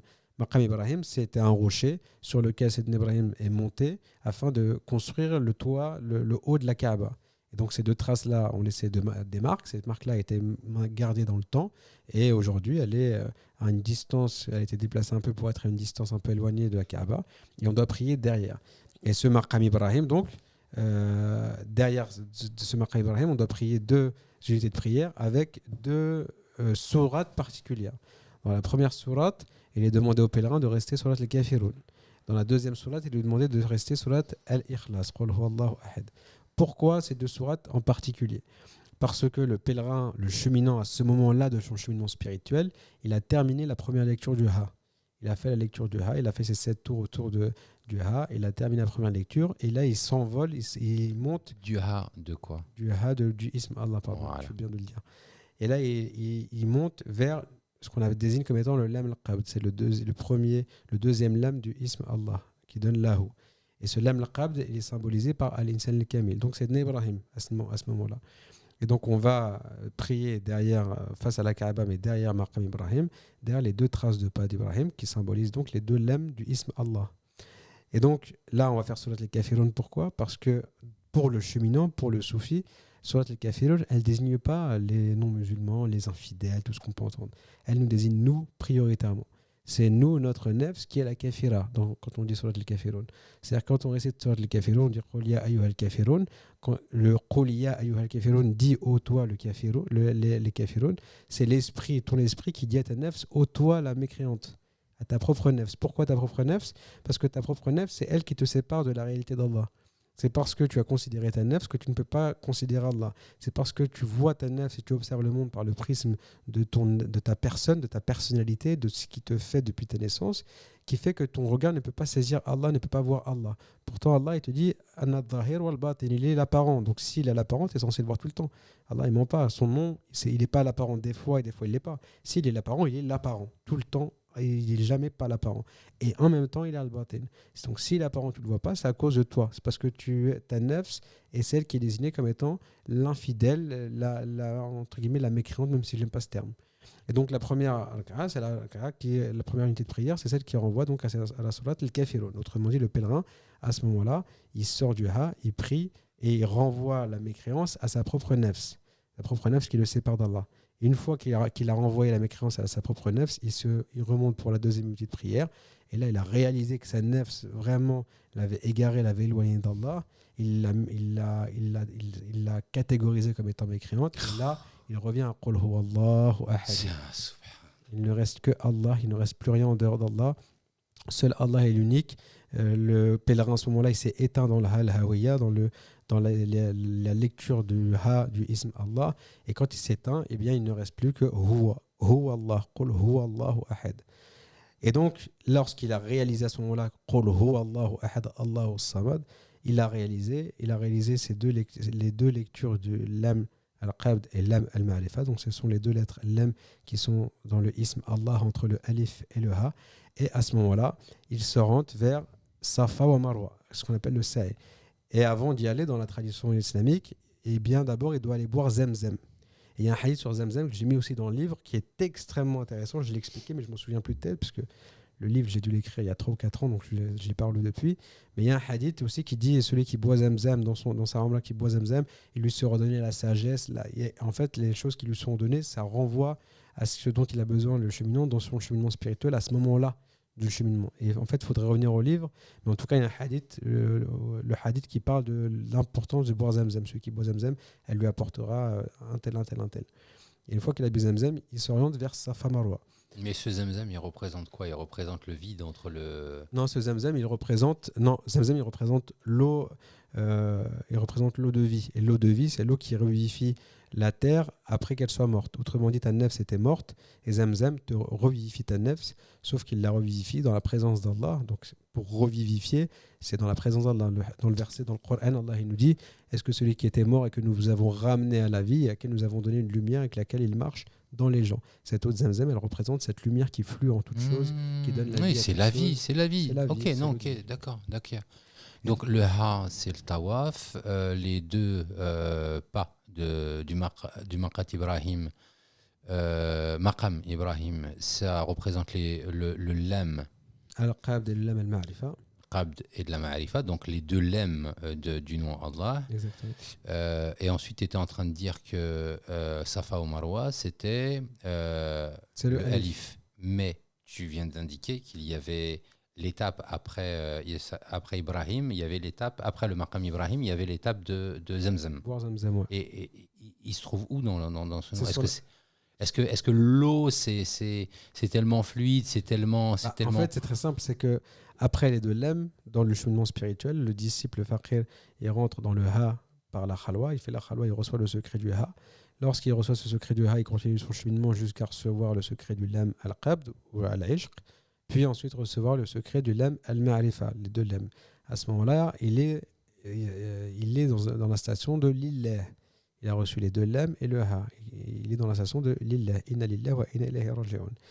Et à ce moment-là, il est confronté dans son cheminement, si on dessine le nom Allah, on dessine le ha, les deux lam, on arrive à un espace vide Oui. qui nous mène au alif. Et cet espace vide, il faut le traverser. C'est comme une traversée du désert. Voilà. Il faut le traverser. Et pour le traverser, on a besoin de force, on a besoin de la lumière d'Allah, symbolisée par cette eau de Zamzam qu'on boit à ce moment-là précisément, qui nous permet d'accéder, puisque en plus, même dans la configuration, dans l'architecture de la mosquée sacrée de Mecca, le Zamzam se Elle est trouve après. sur le chemin Entre les deux. Ouais. quand tu as pris Maqam Ibrahim pour aller vers le Alif de Safa al Marwa, c'est pile poil au milieu sur le chemin. C'est-à-dire que tu passes forcément dessus. Donc même dans comment la mosquée a été conçue, ça aurait pu être ailleurs, ils auraient pu le mettre ailleurs. Bien sûr. Quand la mosquée a été conçue, Bien sûr. même comme ça, eh bien en fait, c'est fait parfaitement comme dans le ism Allah tel que le cheminant le dessine dans son cheminement spirituel. Et donc, à ce moment-là, le cheminant, il arrive, le pèlerin, il arrive au niveau de Safa Marwa. Historiquement, Safa et Marwa, ce sont deux monticules, deux petites montagnes. Et historiquement, c'est à cet endroit-là que Sayyidina Ibrahim a abandonné sa femme avec son fils, à l'époque, qui était un enfant très très jeune de quelques mois, Ismaël, sur ordre d'Allah, Azza wa Jal. Et donc, quand il les a abandonnés là et qu'il est parti, elle s'est retrouvée avec un enfant de quelques mois dans les bras, dans le désert saoudien de Mecca, et elle a été prise de panique, elle a cherché de l'eau. Et c'était Baka à l'époque. Ouais, et dans le Coran, il parle de Baka. Baka, ouais. Et donc, elle a fait des allers-retours entre la montagne de Safa et la montagne de Marwa. À chaque fois, elle courait, elle arrivait en haut de Marwa, et elle cherchait une source d'eau. Et au bout de cet aller-retour, Allah a fait apparaître l'eau de Zamzam. Elle cherchait une source d'eau ou elle cherchait des secours? C'était l'eau qu'elle cherchait. Elle savait qu'il y avait une source à cet endroit-là. Non, elle ne savait pas, elle cherchait, elle s'est dit, elle est montée sur une montagne, elle s'est dit peut-être qu'il y a un fleuve, une rivière, un lac quelque part. Et donc elle ne voyait pas, elle revenait, prise de panique, elle ne s'arrêtait pas. Et au bout de 7 allers-retours, c'est pas 7 allers-retours, c'est 7 allers et retours. Donc un aller, 2 retours, 3 allers, 4 retours, jusqu'à 7. Eh bien, Allah a fait apparaître Zamzam à cet endroit-là. Donc, en hommage de cet épisode-là, les pèlerins font ça. Ça, c'est sur la partie historique. Sur la partie ésotérique, donc le cheminant, il arrive il a traversé cet espace entre le lem et le alif. Il arrive au alif. Et le alif, donc dans le cheminement spirituel, c'est ce qui renvoie à la nubuwa, la wilaya et la risala. Et donc ici, le cheminant, il va donc traverser le ism. Le alif en faisant des allers-retours entre la pointe haute et la pointe basse du alif entre la nubuwa et Oui, la ça fait un risala. trait, ça fait un alif, C'est tout c'est le simplement. alif. Ouais, c'est le alif. Et ça veut dire que Zemzem, c'est la wilaya. Ouais, tu peux dire ça. C'est l'eau, qui flue c'est l'eau de vie. Non, non, parce que la wilaya, elle est au centre du alif. Ouais. Il y a la nubu, non, la nubuwa, la wilaya et la risala. C'est ça. Donc on imagine que, pour les auditeurs, on imagine que dans le nom Allah, il y a donc le alif, la première lettre, donc verticale. Et on dit que cette lettre, elle a un début et une fin, et qu'il y a 3 points. Parce que pour faire un trait, il faut forcément 3 points. 2 points ne sont pas suffisants, parce qu'avec 2 points, on peut faire un arc de cercle. Mais pour faire un alif, il faut 3 points. Et dans le tasawuf, on dit que ces 3 points représentent la nubuwa dans le point du bas, la wilaya dans le point central et la risala dans le point du haut. Ok, c'est juste pour apporter un peu de contexte. Vas-y, Zid. Donc le cheminant, pareil, il fait 7 allers-retours. Donc 7 allers-retours depuis Safa jusqu'à Marwa. Et il finit par sortir donc à Marwa. Donc c'est cet aller-retour, il renvoie au alif, aux 7 degrés de lecture du alif. Et lorsqu'il finit, il sort par où? Il est rentré, quand on rentre dans ce alif-là, on rentre par Safa, donc on rentre par le bas, on rentre par la Nubuwa. Et la sortie à la fin de cet aller-retour, on sort par Marwa, donc on sort par la Risala. Et dans le ism Allah, il y a le point qui se trouve au-dessus du alif de la Risala. Donc en fait, on sort par là. On appelle ça, dans le cheminement spirituel, la lecture Shadda. Et quand on sort à ce moment-là, normalement, on doit être sorti purifié, le cœur purifié de toute prétention, de toute chose, de toute pensée pour orienter vers ce bas monde, de toutes les idoles qui occupent notre cœur. Et le dernier élément qui clôture la Umrah, c'est un élément extrêmement important, mais qui est déprécié par la majorité des gens, c'est le fait de se couper les cheveux. Et en fait, le mieux, c'est de les raser à blanc avec un rasoir. Il y en a par exemple qui ont des cheveux un peu longs, mi-longs, et bien ils enlèvent un peu quelques mèches. Le mieux, c'est de les raser au rasoir, comme Allah Azza wa Jalla nous le dit dans Surat Al-Fath.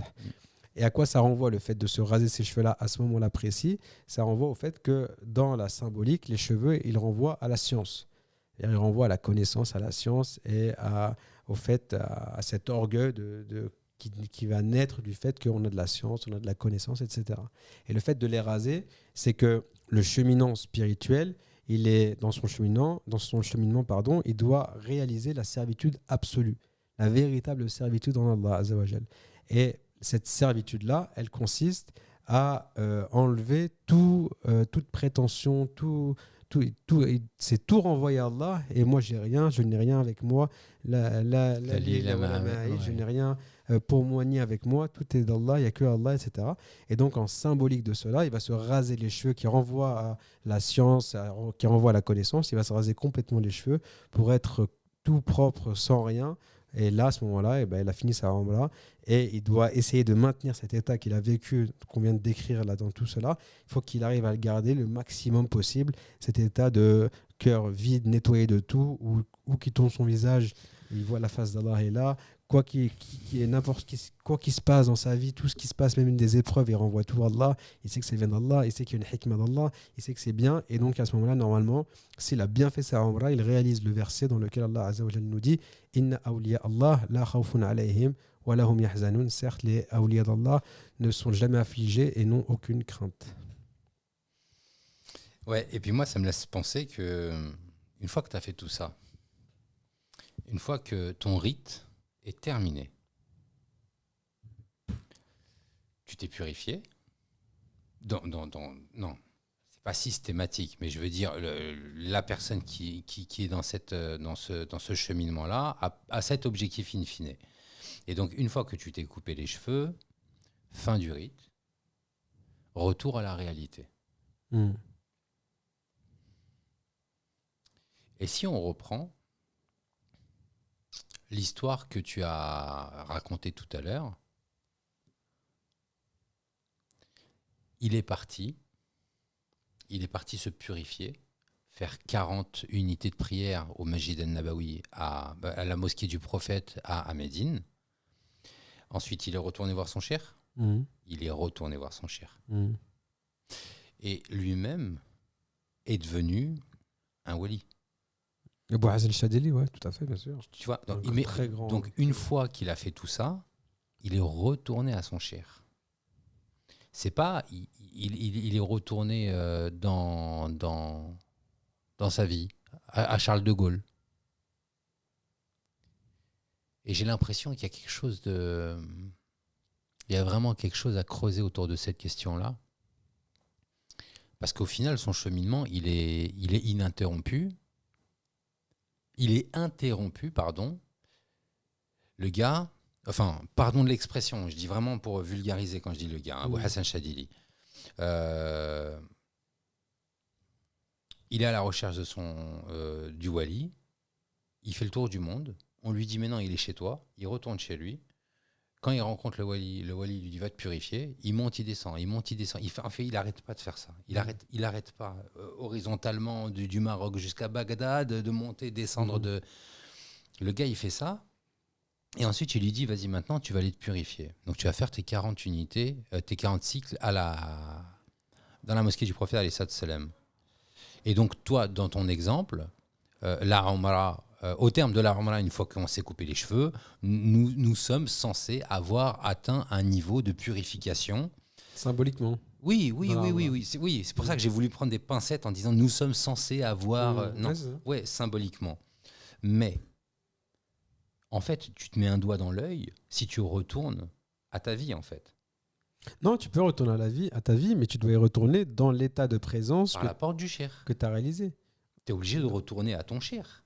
Quand je dis retourner, je ne te dis pas retourner physiquement. Tu es obligé, une fois que tu as fait ta Umrah, tu vas rajouter une étape et d'aller voir le cher. Non, c'est pas ça. Non, c'est pas ça. On reste toujours sur le plan symbolique, en fait. Oui, mais c'est ce que j'essaie de comprendre. De toute manière, le cheminement est toujours avec son cher. Et donc, même avant, même pendant, même après.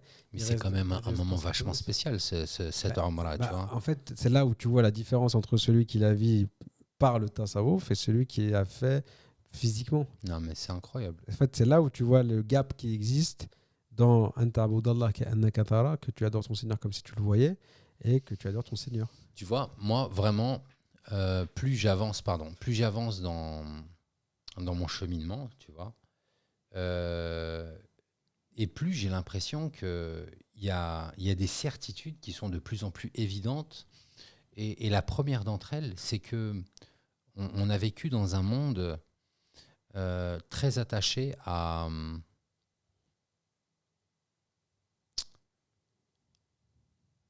Je vais dire, c'est une très bonne chose pour ces gens-là, mais au dogme, en fait. Ouais. Tu vois, vraiment à nos obligations. Le mec qui vous a dit que c'est pas des gars de Saint-Denis qui vont m'apprendre la religion, alors que vous n'êtes pas de Saint-Denis là. Tu vois, ce mec-là, il est vraiment dans cet état d'esprit de comptabilité, en fait. Complètement, bien sûr. Et sa religion, elle se résume à de la comptabilité avec son Seigneur. Et en fait, là, tu es en train de dire, par le cheminement spirituel que j'ai vécu avec mon cher Sidi Mohamed Fozil Kerkari, dont nous allons au passage reprendre un morceau de la biographie juste après mon intervention. Donc en fait, tu es en train de dire que dans ton cheminement, tu avais fait la Umrah avant de connaître Sidi Cher ? Non, okay. Moi j'ai fait 5 Umrah avec Sidi Cher. Ok, donc tu n'as pas eu l'expérience. J'ai jamais fait de Umrah sans Sidi Cher. Ok. Bon, ben non, mais ça ne se tient plus dans ces cas-là. En gros, ce que je veux exprimer, c'est que toi, tu n'es pas un wali. Ouais, je peux te le confirmer. ouais. Non, mais en fait, c'est pas ça. Tu sais, si on reste dans cette histoire-là de Abou Hassan Chadili, tu vois, il en est devenu un. Mais il était à la recherche. Enfin, il en est devenu un. En réalité, le wali est wali. Restons terre à terre. Vas-y. Parce qu'il a cherché à cheminer, tu vois. Il a cherché à se rapprocher de son Seigneur. Ouais. Et il sait que Allah est le wali qui vous sort des ténèbres pour vous mettre dans la lumière. Donc, il connaît sa religion. Et donc, il va à la recherche de ce wali et on lui dit non, vas-y, retourne. Il est là-bas. Son wali, ensuite, lui dit, une fois qu'il l'a trouvé, son cheikh lui dit va te purifier. Il le prend de façon primaire au départ et donc il se fatigue à monter, à descendre, monter, à descendre la montagne. Donc, il se fatigue. Jusqu'au moment où il lui dit non mais attends, je t'ai dit d'aller te purifier, je t'ai pas dit d'aller faire l'eau d'eau en bas de la montagne. Si je t'avais dit fais l'odo en bas de la montagne, je te dis pas descends en bas de la montagne, je te dis fais taïmoum. Et c'est fait parce qu'il n'y a pas d'eau ici. Je t'ai demandé de te purifier. J'imagine comment ça a pu se passer. Je t'ai demandé de te purifier. Le gars, il dit ok, d'accord. Comment on se purifie? On va se purifier par la porte du prophète alayhi salatu wassalam. Parce que conformément au hadith que tu as cité et qui est disponible dans ton livre. Alors, j'ai pas ton livre tout de suite. Désolé, je peux pas le montrer à l'écran. Mais rappelle le titre brièvement. Le pèlerinage, une initiation soufie. Soufi, voilà. Et ensuite, il se purifie et il retourne à son cher. Mais lui est devenu un wali. Alors que toi, t'en es pas un. Moi, j'en suis pas un. Et c'est quoi cette finalité? La finalité, c'était d'être un wali, d'être un élu de Dieu. Tu vois, c'était ça la finalité. Lui, il a atteint cette finalité. Mais en fait, ce que je comprends de ça, c'est que nous, on va devoir passer notre vie à faire ça, à devoir nous purifier, retourner vers notre chair. Il y aura forcément une accumulation d'impureté ou d'impurification. Il va falloir à nouveau se repurifier. Ouais, tu m'entendais pas? C'est bon. Ouais. Ah ok, pardon. À nouveau se repurifier, revenir à lui, se repurifier, revenir à lui. Est-ce que c'est ça que ça voudrait dire en fait un cheminement spirituel? En fait, le cheminement spirituel, le shir, il est là pour te mener à ton Seigneur. Donc, tant que son travail n'est pas fait, qu'il ne t'a pas ramené jusqu'à ton Seigneur et jusqu'à ce qu'il t'ait dit, te voilà, toi et ton Seigneur. C'est ce que nous dit souvent Sidi Chir. Quand tu es dans la lecture de la Hamza, c'est ça? C'est ce point-là? La finalité du cheminement, elle se trouve dans ce qu'on appelle la lecture Shadda, qui est dans le point au-dessus du Alif, effectivement. Ok. Mais il y en a qui peuvent s'arrêter avant, il y en a qui, en fait, il n'y a pas de. Ça dépend. Quelqu'un peut mourir avant, en fait. Il n'y a pas de. Chacun a la station qui va atteindre. Non, mais je veux dire, tant que tu as le souffle de vie, tu dois aller vers cette recherche-là. Donc, tu dois aller te purifier, revenir à ton cher. Te purifier, revenir à ton cher. Ouais. Et, bien entendu, il n'y a pas que la purification. Il y a aussi tout ce qu'il va te demander. Parce que la purification, c'est une chose. Mais il y a d'autres choses que la purification, qui viennent en complément de la purification, par exemple, tu vois. Peut-être qu'il va te prescrire, parce qu'il est wali, il va te prescrire à toi quelque chose qui va être différent de ce qu'il va prescrire à moi, par exemple. Tu vois, ça fait partie de la purification, justement, ça. Ça, c'est pleinement dans la purification, parce qu'il va te demander des choses à toi différentes de quelqu'un d'autre, parce que toi, par rapport à ta nef, ça va te permettre de découvrir quelque chose, un trésor caché en toi, etc. Et que moi, c'est autre chose, etc. Donc ça rentre parfaitement dans la tarbiya, dans l'éducation. Bon, on est arrivé au terme de l'explication ésotérique de la Umrah. Pendant qu'on était en train de discuter, j'ai pris une page, absolument au hasard. Tu veux la lire? Moi, je te laisse, Lila, t'as une plus belle voix que moi. Rien que pour ça, tu vas le lire. Tiens, c'est l'autorisation, tu lis que le premier paragraphe, s'il te plaît.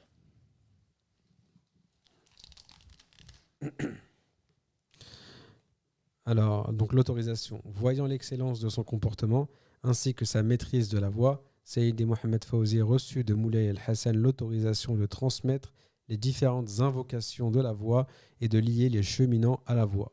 Malgré cela, il se refusa du vivant de son cher à donner le wird, si bien que, lorsqu'on lui demandait le rattachement à la voix, il se proposait de payer le déplacement jusqu'à Moulay el-Hassan, ceci par pudeur et par amour envers son cher. Merci. Donc ce texte est issu de la biographie de Sidi Chir, d'une partie de la biographie de Sidi Chir, comme on l'a dit la dernière fois, publié aux éditions Les 7 Lectures, écrit par Jamil Zardoudi. Qui, rappelons-le, biographie du Chir, qui, rappelons-le, est enseignée dans l'une des plus prestigieuses universités au monde, qui est l'université de Chicago, à la faculté de théologie. Donc il a été traduit en anglais. Machallah. Machallah. Très très bonne chose. Qu'est-ce qu'il t'inspire ce passage après l'avoir lu? Est-ce que tu avais déjà lu la biographie déjà? Enfin, ouais, la première partie de la biographie. Ouais, j'ai déjà lu. Ok. Qu'est-ce que ça t'inspire ce passage, l'autorisation? Qu'est-ce que ça m'inspire? Ça peut inspirer. Ça dépend de quel point de vue ou sur quel point de vue on se place. Quel point de vue tu veux partager sur cette inspiration? Ça montre l'extrême pudeur qu'il avait envers son cher. Et ça nous met face, nous, à notre manque de pudeur qu'on a envers lui. Et nous, on va aller se jeter sur la Kaaba. Tu vois, quand je parlais de convenance, en fait, c'était dans ce sens-là. Tu le sacralises tellement le truc que tu peux pas te permettre, même si tu l'aimes, tu préfères... Astaghfirullah, tu vois, tu préfères... J'allais dire quelque chose qui ne sied pas à notre audience, mais t'es prêt plutôt que de manquer de adab, en fait. Ouais, mais en fait, le concept de adab et de manque de adab, c'est un concept de cheminot. Les gens qui vont voir la Kaaba, c'est pas des cheminots. C'est des gens qui sont musulmans, qui ont, comme je le disais tout à l'heure, qui ont payé très très cher leur billet pour arriver là-bas, qui arrivent devant la Kaaba et qui veulent plus s'en détacher. C'est pas des cheminots. Et en fait, il y a on peut pas mettre dans le même sac des cheminots et des gens qui sont pas dans le processus. Moi, il y a deux mots qui ont attiré mon attention. Le premier, c'est dans la première phrase, voyant l'excellence de son comportement. Déjà, l'excellence de son comportement et juste après, sa maîtrise de la voix, en fait. Ouais. C'est pas des choses qui sont données à n'importe qui et n'importe comment. Il a reçu une autorisation, mais malgré tout, par amour et par respect et par tout ce qu'on voudra de son cher, en fait, il dit non, même le weird, je le donne pas, en fait. Non, parce que c'est lui notre cher, tu vois. Et je ne saurais me substituer à lui, en fait. C'est poignant. C'est exceptionnel. Ouais, c'est poignant. Malgré cela, il refusa du vivant de son cher à donner le weird. Si bien que lorsqu'on lui demandait le rattachement à la voix, il se proposait de payer... Non mais attends, ça c'est encore pire ça. Alors qu'il n'avait pas d'argent. Mais c'est quoi cette histoire? T'as déjà entendu parler de cette histoire? Donc je finis juste le texte pour que ce soit clair. Si bien que lorsqu'on lui demandait le rattachement à la voix, il se proposait de payer où est-ce que j'en sais? Oui, de payer le déplacement jusqu'à Moulay el-Hassan, qui était lui son cher. Exceptionnel, hein. C'est incroyable. Ouais, subhanallah. Donc en fait, ce qu'on est en train de faire, c'est partager des connaissances, des compréhensions qui sont le fruit de notre cheminement avec le wali de notre temps, Sidi Mohamed Fawzi el-Kerkari, qaddasallahu sirrahu. Et c'est de cette façon qu'on aborde la chose. Notre objectif, c'est pas, comme disait Sidi Mehdi, de vous dire venez dans la voie. Nous, si ça tenait qu'à nous, bien sûr, on le garderait pour nous, notre cher. On le garderait pour nous, parce qu'on aime sa proximité, et plus la voie va grandir, et plus sa proximité physique, elle va s'éloigner. Donc l'idée, c'est vraiment ça, de partager avec toi, de partager avec vous des expériences, des compréhensions, de manière à ce que vous compreniez que finalement, l'islam ne se résume pas à la simple pratique exotérique. C'est ça le terme? C'est ça. Ok. Et qu'il y a aussi le pendant, le versant ésotérique. Et l'ésotérisme, c'est pas la partie... C'était quoi? C'est toi qui avais employé un autre terme tout à l'heure? Ou c'était une personne avec qui je parlais juste avant? Quel terme par rapport à quoi? Ésotérique? Non. Mysticisme. Ah, le mystique. C'est toi qui avais dit ça, la mystique. C'est moi, j'ai dit qu'on parle souvent de la partie mystique de l'islam et que c'est un terme que je refuse. Enfin, pas que je refuse, mais que je considère faux. C'est pas la partie mystique. Ouais, les soufis sont pas des mystiques. Les soufis sont des gens qui veulent goûter à l'intériorité et à la réalité intérieure de l'islam par le vécu, par le goût spirituel, parce que la religion de l'islam, ce n'est pas une religion d'adoration du corps, de prière toute sa vie en espérant le paradis. C'est pas ça. La réalité de l'islam, c'est la connaissance d'Allah. On est créé, on est envoyé sur cette terre pour connaître Allah. Cette terre est comme un terrain de jeu. C'est un univers par lequel Allah manifeste ses beaux noms, puisque les beaux noms d'Allah se manifestent à travers la création. Et donc, on est là pour observer ces beaux noms se manifester, voir comment Allah fonctionne, etc., comment ça fonctionne tout cela. Mais c'est pour ça qu'Allah nous dit dans le Coran « Alladhina yadhkuruna Allahu qiyaman wa qu'udan wa ala junubihim wa yatafakkarun fi khalqis samawati wal ard » Ceux qui font le dhikr d'Allah debout, assis, couchés sur leur côté, qui méditent sur la création des cieux et de la terre. Ouais, wa yatafakkarun, et méditent sur les cieux. Rabbana ma khalaqta hadha batila. Oh mon Seigneur, tu n'as pas créé cela en vain, parce qu'à ce moment-là, ils se rendent compte à quel point c'est exceptionnel, c'est incroyable ce qui nous entoure, à quel point ce qui nous entoure est pour nous un lien qui nous permet de goûter à la présence d'Allah Azza wa Jal. Subhanak, exalté soit ta transcendance, faqina adhab nar, éloigne-nous du châtiment du feu. Et ici, il faut remarquer que le verset ne dit pas éloigne-nous du châtiment de l'enfer, il nous dit éloigne-nous du châtiment du feu, c'est-à-dire que le cheminant, il a fait le dhikr d'Allah couché debout et couché sur le côté. Il a médité sur la création des cieux et de la terre pendant qu'il faisait son dhikr. Il a plongé dans la lumière d'Allah Azza wa Jal. Dans cette lumière d'Allah, il lui est parvenu des compréhensions, des sciences qui n'ont aucune limite, puisque Allah lui-même n'a aucune limite. Et à force, il a compris des choses, il a goûté à des réalités qui ne peuvent même pas être décrites. Quand il les a goûtées, il a dit Rabbana ma khalaqta hadha batilan, ya Allah, oh mon Seigneur, tu n'as pas créé cela en vain. C'est incroyable ce que je vis, ce que je goûte dans mon vécu, dans mes prières, dans ma vie de tous les jours, cette proximité, cette présence divine que je goûte à tes côtés. Subhanak faqina adhaban nar.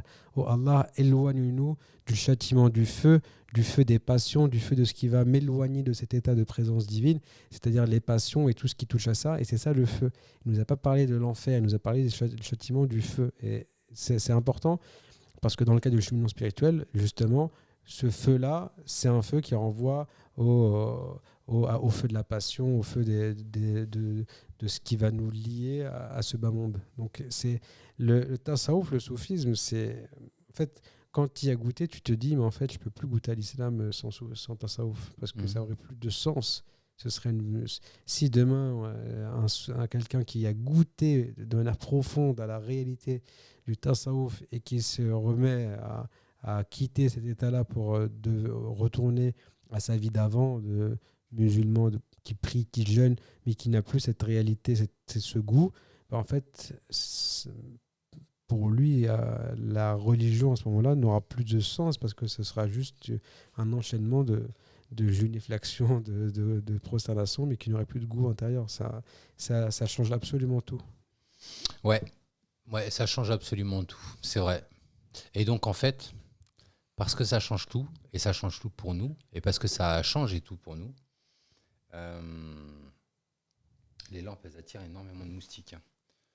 Et parce que ça change tout pour nous, en fait, on a envie de partager ça, en fait. On a envie de partager ça. Aujourd'hui, c'était une émission qui avait, outre les problèmes techniques, un certain nombre d'intérêts. D'abord, te permettre de comprendre comment est-ce que nous, on va penser, en fait. Quand je dis nous, c'est ce que les gens appellent les soufis. Comment est-ce qu'on va penser, en fait?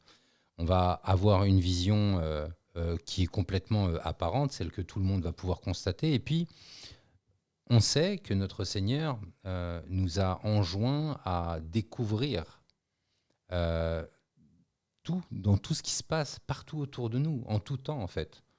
Et donc, il y a ce fameux message apparent et ce message masqué ou caché. La réalité, c'est qu'il n'est pas caché, il est devant nous. C'est nous qui sommes voilés de cette réalité, de ces secrets qui nous entourent. Puisque Allah, il a créé la création. Cette création, il l'a créée. La manière dont il l'a créée, on l'ignore. On ne sait rien. Alors que c'est devant nous, tout est devant nous. Et il y a des questions simples pour lesquelles... C'est à ça qu'on revoit ce qu'on appelle les secrets. Les secrets, en réalité, ce n'est pas un secret que quelqu'un dit à l'autre et puis ça reste secret. Non, le secret, on dit que c'est un secret parce que c'est un état intérieur spirituel très fort que goûte le cheminant et il est pour lui inexprimable. Donc, ce n'est pas un secret parce qu'il ne peut pas le dire aux autres. C'est un secret parce qu'en fait, il ne peut pas exprimer une réalité divine qui lui a été dévoilée. C'est impossible parce que le divin n'est pas exprimable. Le divin n'est pas une créature physique matérielle. Donc, c'est ça. Par exemple, dans cette compréhension-là, on a souvent des questions sur lesquelles butent les gens. Par exemple, les musulmans butent souvent sur la question du destin et du libre arbitre. Comment on concilie deux choses qui sont inconciliables, qui sont totalement opposées. Cette réalité-là, on va la comprendre, non pas en lisant des livres ou en essayant de comprendre par un raisonnement intellectuel, mais on va la comprendre par le dhikr, par la lumière d'Allah, qui va élargir notre cœur et qui va nous permettre de goûter à cette réalité-là, par le vécu et non pas par des réflexions intellectuelles. Et c'est ça, en fait, la différence. La différence entre celui qui goûte et celui qui ne goûte pas, elle est exactement là. Et cet exemple-là, on peut le reprendre sur plein d'autres domaines.